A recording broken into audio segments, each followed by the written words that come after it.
Full disclosure alert! Last episode, I said that I haven't seen Junior in over 20 years. Turns out, that is not true.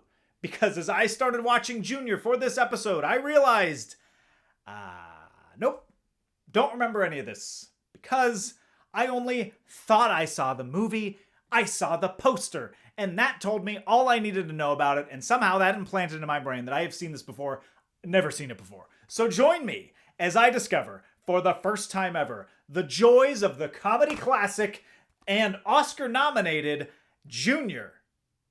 This is seen as a comedy classic, right?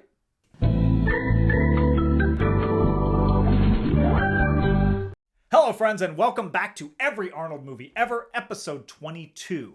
And before we get to the movie of the day, this movie of the day, I want to quickly revisit the previous movie, True Lies, because I totally left out the very important detail that Jamie Lee Curtis won the Golden Globe in 1995 for her performance in that movie. Take that, anybody who didn't like her character. And while we're doing some housekeeping, it is my honor to present myself with this plaque commemorating the channel finally reaching 1,000 subscribers. Wow, look at that. Thank you, YouTube, for making me envious of the 100,000 subscribers plaque. Had to make my own, actually. This one's already a little out of date. One second. Finally reaching 1,005 subscribers.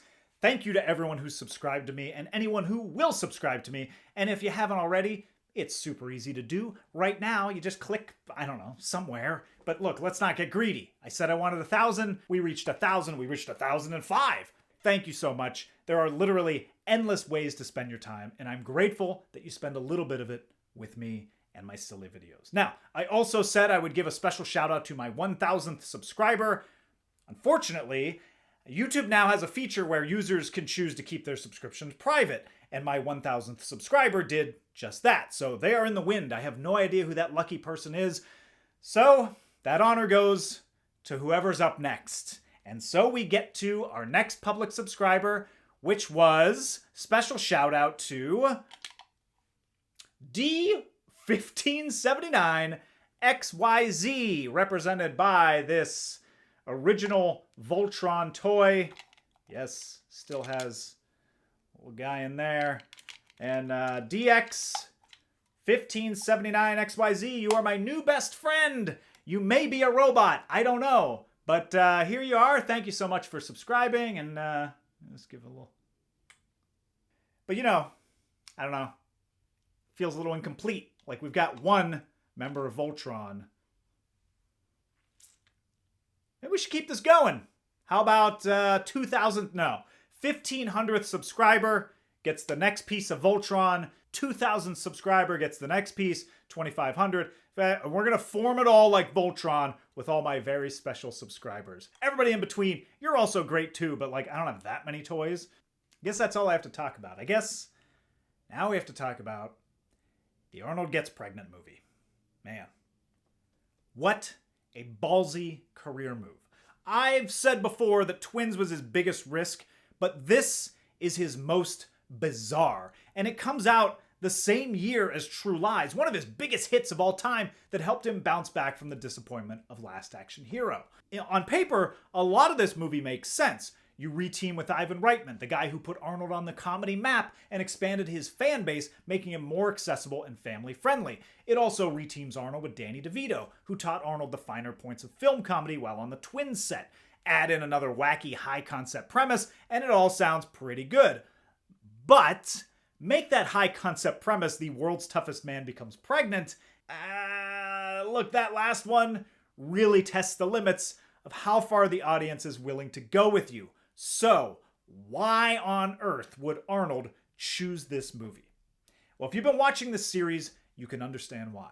Well, I think that the perception of me being the macho man and being this tough guy on screen and off the screen is a big plus to the movie. What it is like to see Arnold Schwarzenegger cry when he sees an emotional commercial. All those opposites, that's what makes it really work. Arnold was always interested in having fun with his image, seen as early back as the villain, but it wasn't truly successful until he teamed with Reitman and Danny DeVito with some tips from his old friend Milton Berle. On top of that, Arnold was always thinking, what does the poster look like? Well, he found the ultimate poster movie in Junior. The script, originally titled Oh Baby, was sent to Arnold, and he passed it on to Ivan Reitman, who reacted like most of the public eventually would. Arnold sent me the script. He said, I've just read this. I think it's very funny. I get pregnant in it. I said, I'm not so sure that's such a good idea. However, Arnold says, somebody made a video of me imitating a Lamaze class, and seeing that helped convince Ivan Reitman to do the movie. Reitman was also able to wrap his head around it by envisioning this as more of a romantic comedy than a body horror comedy. Not enough bod hocos out there, right? Plus, he admitted he was attracted to movies with a difficult premise. Well, it's one of those movies that you can fall off a cliff with very easily. Yeah, right. That's why I'm asking. Yeah. I keep getting attracted to these very difficult premises, and I don't know why. Because it scares me. Because, for example, in this film, in Junior, there's the feeling that it will make men queasy. I mean, it made me uncomfortable just to think about this idea. Man, I love listening to Ivan Reitman talk about his process. He seemed to have such a careful, considerate view of comedy and took pleasure in grounding an absurd idea in character. So it makes sense that he eventually came around to the idea of Junior. In order to help the public accept this bonkers idea, Reitman went back to Danny DeVito to try and recreate the magic of twins. But things had changed quite a bit since those days, when all three sacrificed their salaries to get that movie made. Since Kindergarten Cop, Reitman had only directed one movie, the hit Dave, in which Arnold had a cameo. But in that same time frame, Arnold had given us T2, Last Action Hero, True Lies, hell, he even directed a movie of his own. This time around, no salaries would be sacrificed in the making of Junior. Twins' budget was something like $15 million. Junior skyrocketed to $60 million. Oh boy. Maybe they had a feeling they should have gotten paid beforehand this time around instead of relying on box office receipts. Rounding out the cast was Emma Thompson, who plays Arnold's love interest, and at this point in her career, Emma was known as mostly a Shakespearean actor, so this was against type for her. Pamela Reed, Arnold's co-star from Kindergarten Cop, returns, and Frank Langella, who played the villain in Dave, comes back to play a villain here. Because of its absolutely ridiculous premise, Junior has become a punchline to Arnold's career, and could be seen as a turning point that pushed him too far over the edge into parodying his persona. But is it as bad as everyone thinks, or did this ugly baby grow up to be beautiful? Let's all find out together, and for me, for the first time. Junior opens in a library with Arnold wearing turtle shell glasses, and that's how you know he's smart. Only smart people read standing up in the middle of the stacks. He hears a baby crying, and he finds one abandoned at a desk. There must be a mother. Hello? Arnold is outmatched by this child, and I'm getting the sense that this is a dream sequence. Yep, there it is. And this is Dr. Alex Hess. We're then introduced to Danny DeVito's Larry Arbogast, an OBGYN, and hang on a second. His name is Larry? They gave us Arnold as Harry in True Lies, and now we get Larry. So far, I think Junior gets it. Hess and Larry are working on an experimental treatment to help women get pregnant. They have an FDA hearing to advance their drug to human testing, and we're supposed to see the dynamic between Hess and Larry here, with Larry pushing too hard and Hess being a bit of a wet blanket. Appetite fluctuation, irritability. Oh, typical lamb chops got a bun in the oven type behavior. While they wait for the FDA's decision, Larry goes to his office to say hi to Christopher Maloney. Then his ex-wife Angela reveals she's pregnant, but not with Larry's baby. He was in and out of my life very quickly. She still wants him to be her doctor, but Larry thinks that's pretty weird. He tries to pawn her off to Jim Walsh. That's for the 6 90210 fans out there watching. And there's a very soft subplot about Angela claiming that he's very creepy and that he stares at her. Ned Sneller, forget it. He looks at me, Larry. He's creepy, Larry. But there's literally never one moment to back up that claim. How dare you disparage Jim Walsh like that? The FDA denies their request, leading evil Frank Langella as their boss to fire them. And as they're clearing out, the timing could not be worse, because here comes their replacement, Emma Thompson, playing a cryo doctor who's also a klutz. She runs into Arnold, she falls on him, she kisses him a couple times. Okay, assault, anyone? Then steps on his balls. Oh! And this is the movie's first attempt at a joke in 10 minutes. There's been nothing until this point. With their backs against the wall, Larry suggests they find a human host and conduct the experiment illegally. You mean to do the test on a man? Why not? Are you allergic to anything? To me? You carry it through the first trimester, we get our data, boom, it's over. Arnold plays Hess as a doormat, and Larry says people don't like Hess. You got all the warmth and charm of a wall-eyed pike. But they don't really show that. The thing this character is missing is a stronger arc that the pregnancy changes him for the better or makes him realize something about himself. It's there, again, in a very subtle, soft way. They probably should have had Hess be more of an overt jerk to everybody around him and only focused on his research, so that way the pregnancy helps him access his emotions. Now, Larry convinces Hess not to go back to Europe. This could really work. Yes, it could. And then Larry goes back to Diana's lab to steal a frozen egg. But first, he has to evade Diana, who's such a klutz she can't even eat cheese properly. And the most unbelievable character in this whole movie is not the pregnant man, it's the clumsy scientist who can't even properly eat cheese. Well, they fertilize the egg and inject it into Hess's stomach. The science here is pretty fuzzy, and it's probably for the best. The deeper you dig into this idea, the faster it falls apart. So let's just keep moving forward. After the impregnation, Hess has a dream that he had the baby, and he's in the hospital. There's flowers everywhere. The nurse is beautiful. She brings him his baby, and I am so sorry for what you're about to see. If you are eating food or drinking water at this exact moment, or if you yourself are pregnant, I would suggest taking a moment, either closing your eyes, don't turn the video off, please, let it run. Mute it if you need to. But there's no way to set this up. Just look. Mama. Okay. There it is. Now, before we talk about how that is just an absolute fucking nightmare, I have a long-standing theory that CG in comedies is not funny. And around this time, 93, 94, CG was popping up everywhere, in every type of movie. Thanks, T2, the entire movie, The Mask, is built on the idea that CG can be funny, and that is my least favorite early era Jim Carrey movie. I was also really bothered by, I don't know why this is the movie I think of, but Nacho Libre, when they did this bull gag. It's so obviously phony that my brain just breaks and is incapable of laughter. Something very unfunny about the Uncanny Valley. Now, we should probably just move on from this terrifying baby, but I kind of want to dig in a little bit and examine why it's so horrifying. Let's really get that baby up on the screen for a very long time. Take a look here. Oh, yeah. Uh-huh.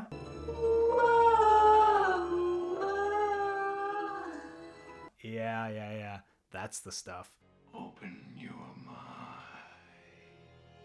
So let's examine this scene from the beginning. Obviously, a dream sequence, all the flowers, the beautiful nurse, you know something's wrong here. And when he gets the baby handed to him, this is clearly just a normal baby. Very cute profile shot, no deformities to be seen. Then you cut to, holy shit! Full head of Arnold hair, baby-ish face, wide forehead. Get your cutaway to Arnold, then you cut back and what? Somehow, the forehead has gotten even bigger. Then you cut to the close-up, and the face has shrunk even more, and the forehead is even larger. That is not a forehead. That is a 14 head. There is no consistency between these three shots, which just adds to the unsettling nature, and I don't think that was intentional. I just think it was like, this is as good as we can do for CG right now, and oh my god, you just never have a chance to get your bearings. Every time you see this image, you're like, what the fuck is that? They cut away, you're like, oh, thank God. They come back and you're like, holy shit, it's a different fucking scary version of this deformed baby. This is supposed to show how terrified Hess is of having a baby and that he's going through those normal emotions of pregnancy. So I guess it serves some sort of narrative purpose, but all I can think of is that we've got a real Jurassic Park situation here. They were so busy wondering if they could, no one stopped to ask if they should, and they should not have.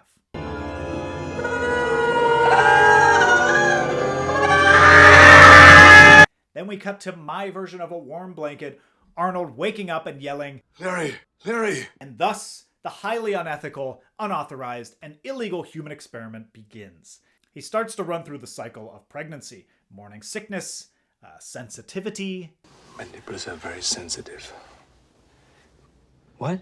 And hey, what's Lois from Goodfellas doing there? She should be home stirring the sauce! Alex starts to experience the emotions of pregnancy, including crying at a Kodak commercial, which was a popular joke at the time. She was Daddy's little girl. Strange. Meanwhile, Emma Thompson just continues to flail around. Hess asks Pamela to dance, getting one over on Frank Langella, who showed interest for like half a second. It was a one-scene throwaway arc. Wow, 1994. Big year for Arnold dancing in movies. Larry sees Hess become attached to the pregnancy, so he suggests it's time to end things. That's it. We're closing out the experiment tonight. He tells him to stop taking the drug that's helping the pregnancy, but you can guess where this is going. I don't know if you're a boy or a girl, so I'll call you Junior. Cut to 10 weeks later, and Hess is now wearing a sweatshirt to hide his giant pregnant body. On his birthday, they bring him one of the worst cakes I've ever seen. Just atrocious. Did one of the monkeys make this? Larry finds out Hess is still taking the drug and loses it. You think you're the first clown who ever woke up one day and said, I'm bored, I think I'll have a kid? He really wants to end this thing, but Hess now feels attached. No, I don't stop it. I want my baby. Shh. And there's a little bit of weirdness here that toes the line between like pro-life and pro-choice. It tries to have it both ways. Again, if you're digging too deep into this, you realize the movie doesn't really want to take a stance either way, so it just tries to do both, as we'll see later. Larry does the ultrasound and they see the baby. After that, Larry agrees to continue the experiment. And I need your help. Okay. And it becomes a brief gay domestic comedy with Hess playing the role of Larry's partner. It's just that you said you will be home no later than 6 o'clock. The pasta is ready, and in 5 minutes they're gonna be totally soft. Then come home whenever you want. Instead, Diana arrives to talk to Hess, and he asks her, Does my body disgust you? What? in return, she overshares. In fact, I was madly in love with my cousin, Trevor, for years, and he was very portly. Her cousin. And then they make out. No doubt, she is thinking of her cousin here. Blech. And like, there's a lot of weird stuff in this movie, but that line, I was madly in love with my cousin, Trevor, for years. this one is one of the weirdest.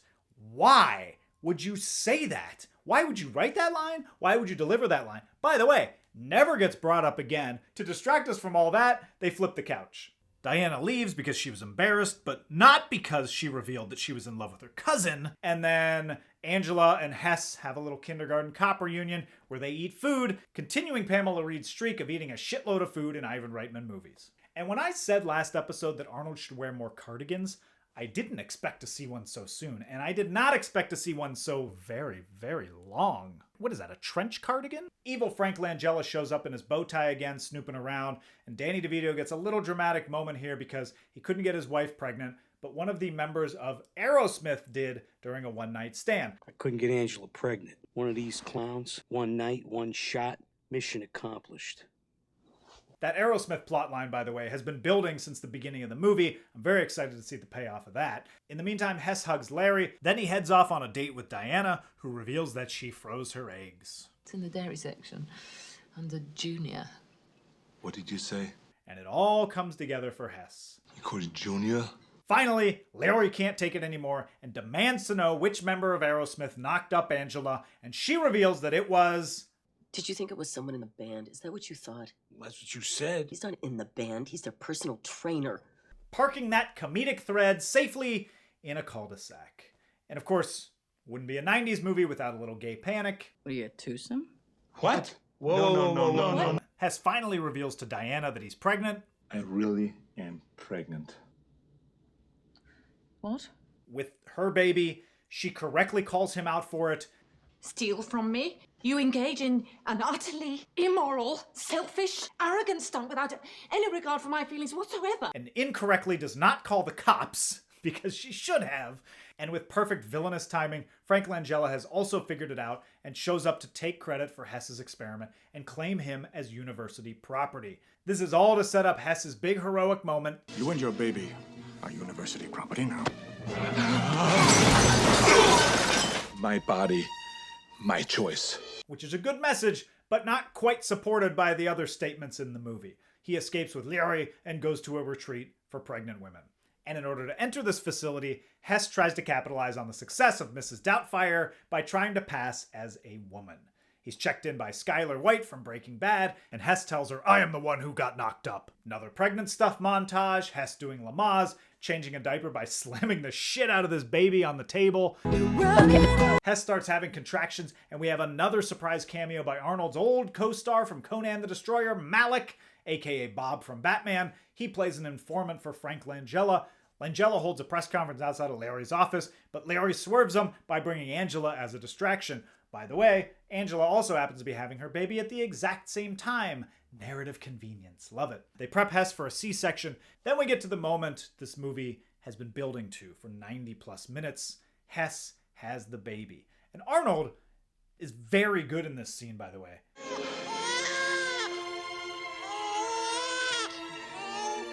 Then, for some reason, Angela has her baby, and the emotional climax shifts to her and Larry. Which is weird. We were building to the Hess thing. That happened, and then they were like, oh, right, we have one other storyline to wrap up. Cut to 1 year later, and these kids are a mess. Hess's baby has its foot in the cake, and Larry and Angela's kid is drooling his face off. Good lord. Hess, the great father he is, licks cake off the baby's foot. Totally normal behavior. I do it all the time. Then Hess suggests that Larry gets pregnant next time. Larry's like, oh no, we're not going to do that. And mercifully, Junior ends. Junior was supposed to be the big movie of the holiday season in 1994. Why would anyone think differently? Twins grossed $217 million, and Kindergarten Cop grossed $202.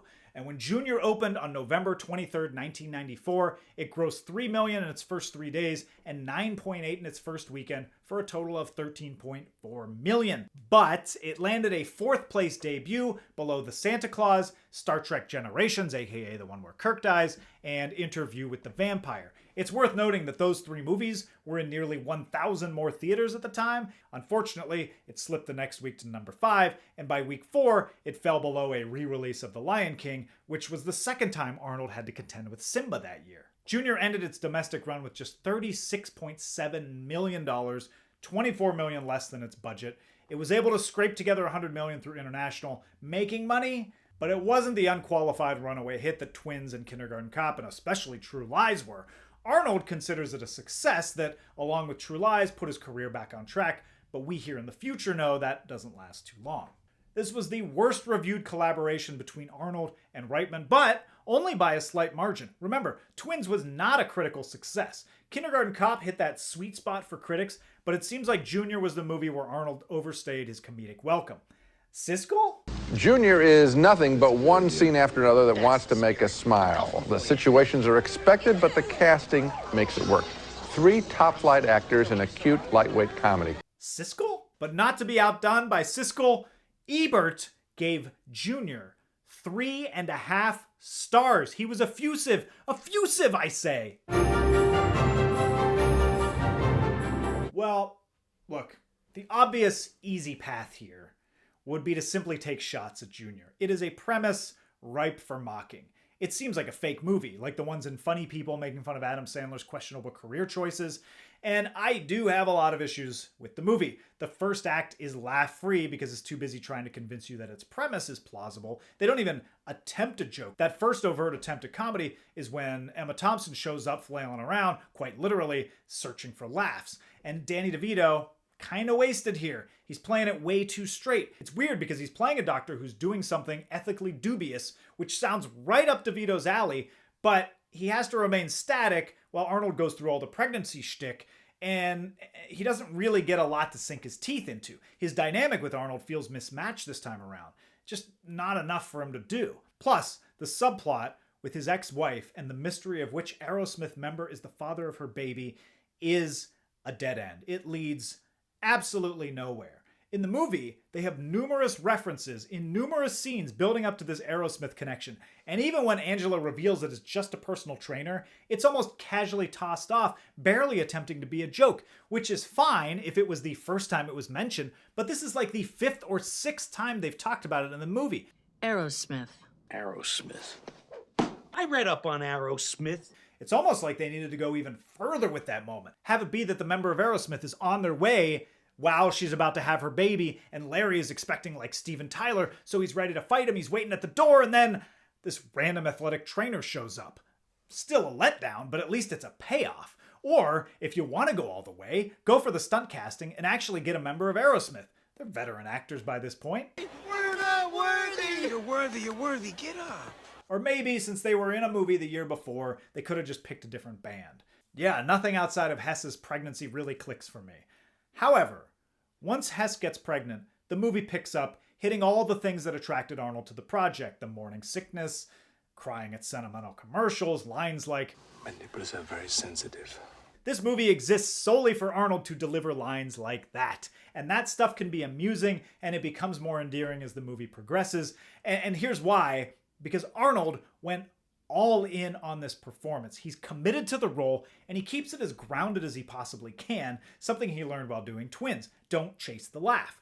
They let the situation dictate the humor. It's all reactive to how his body is reacting to the pregnancy. Pretty much the opposite of what Emma Thompson is doing with her character. There are actually subtleties to his performance, and it all builds to that moment where he delivers the baby. We get this close-up of him going through a range of emotions: fear, worry, and finally relief and joy. That shit's not easy. In Ebert's review, he also praised Arnold's acting, saying, "I know this sounds odd, but Schwarzenegger is perfect for the role. Observe his acting carefully in Junior, and you'll see skills that many serious actors could only envy. He plays the role absolutely straight, trusting the material to make the points and get the laughs. This is probably the only way this story could have worked, but not every actor would have known that." In fact, me and Ebert aren't the only ones, because Arnold was nominated for a Golden Globe for his performance, his first nomination since he won for Stay Hungry in 1976. Emma Thompson was also nominated, but lost out to the aforementioned Jamie Lee Curtis. Well, that's okay. And you may have thought I was joking about Junior being Oscar nominated, but it's true. It was nominated at the 1995 Academy Awards for Best Original Song. Unfortunately, it got smoked by Lion King, which had 3 separate nominated songs, but the funniest joke of Junior would have been if it beat out a Disney musical. So the question is, was it worth it? The movie is designed in a way that you know, looking at the poster, whether you're willing to go on this journey with Arnold or not. The box office and most reviews suggested people were skeptical, and maybe this came too soon after Last Action Hero. It was just over a year later, that audiences were interested in Arnold the action star rather than Arnold playing with his image again, as evidenced by the massive success of True Lies. We'll see this dynamic play out in nearly identical fashion again with Eraser and Jingle All the Way, and it messes with his batting average. In that sweet spot between 1984 and 91, he rarely missed, but the stakes, they also weren't that high. He wasn't pulling in $20 million a picture to make Predator. But that kind of makes what he's doing here even more impressive.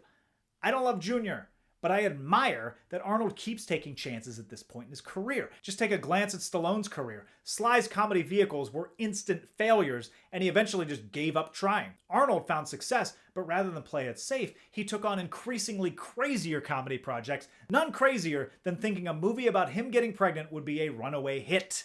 Alright, let's get to the stats. Acting chops, 7. One of Arnold's toughest acting assignments that requires humility and restraint. His performance is the highlight of Junior. Kill count, 0, for a stagnant total of 451.5. Catchphrase? "My nipples are very sensitive." And here are the Every Arnold Movie Ever rankings. Got your cameos. Number 20, Hercules in New York. Number 19, The Villain. Number 18, Red Sonja. Number 17, Stay Hungry. Number 16, Red Heat. Number 15, Raw Deal. Number 14, Junior. Number 13, Conan the Destroyer. Number 12, Twins. 11, Last Action Hero. And your top 10 remains unchanged. Next up, Arnold returns to his most famous franchise for the last Terminator project ever directed by James Cameron. Let's go for a ride with T2.5. It's the Universal Interactive Film Ride T2 3D Battle Across Time.